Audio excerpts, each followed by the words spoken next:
I was in Farmington, New Mexico when I working for Frito-Lay as a sales manager when I ran across Scott Frost that had been running Blue Mountain Foods.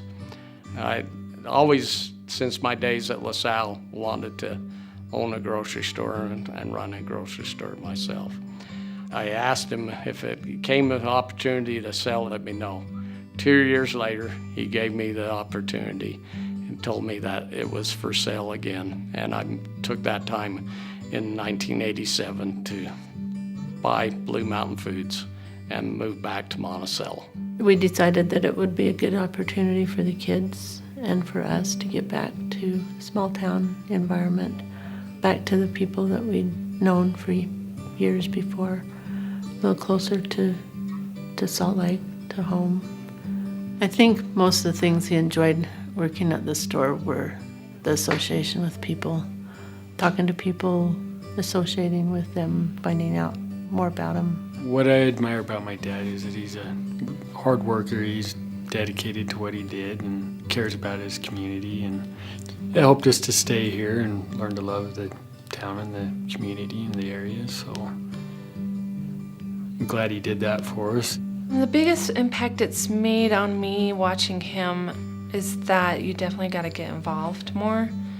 Being away at a bigger city, we were in Fort Worth, Texas, basically, and things just kind of seem to happen. But when you're in a small community, you've got to make it happen. You've got to be a part of something if you want something better, and he definitely did that. You know, he served on the city councils for 2 terms, 8 years. He served as mayor for 2 terms also, 8 years. Volunteered countless hours, and a lot of them he traveled on his own expense. I saw that and witnessed that myself. He served on the Southeast Utah Board of Government. He served as the hospital board at San Juan County Hospital. He's involved with the Rotary Club, and he also helped us with the VMT committee. He volunteered his time to help us raise money for that also. So he put a lot back into the community. Doug was everywhere, and he was everywhere behind the scenes. So it wasn't just a high-profile thing. He wasn't your typical mayor of a town that goes out in glad hands and kisses the babies and moves on. He was in the trenches, doing a lot of tough service, a lot of potentially controversial service, making tough choices, and boy, the community benefited from it.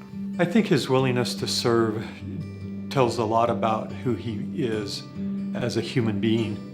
And serving in government while you have a business is not an easy thing to do. It's a hard thing to do. Serving his peers in Associated Foods and his peers in UFIA tells a lot about his willingness to give up his own personal time, his family time, and even his work time to be a part of the community and the members that he serves with. Being on the board of Utah Food Industries Association was a great blessing.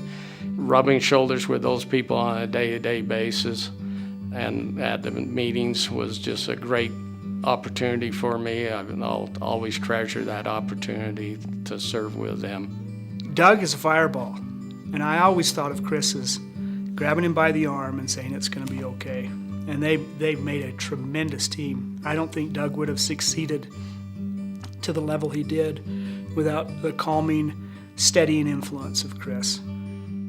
Of all the things I've done throughout all the years, the thing I'm most proud of is being dad to my family and being able to be married to my dear wife, Chris. That's what I'm most proud of and what I'm the happiest about.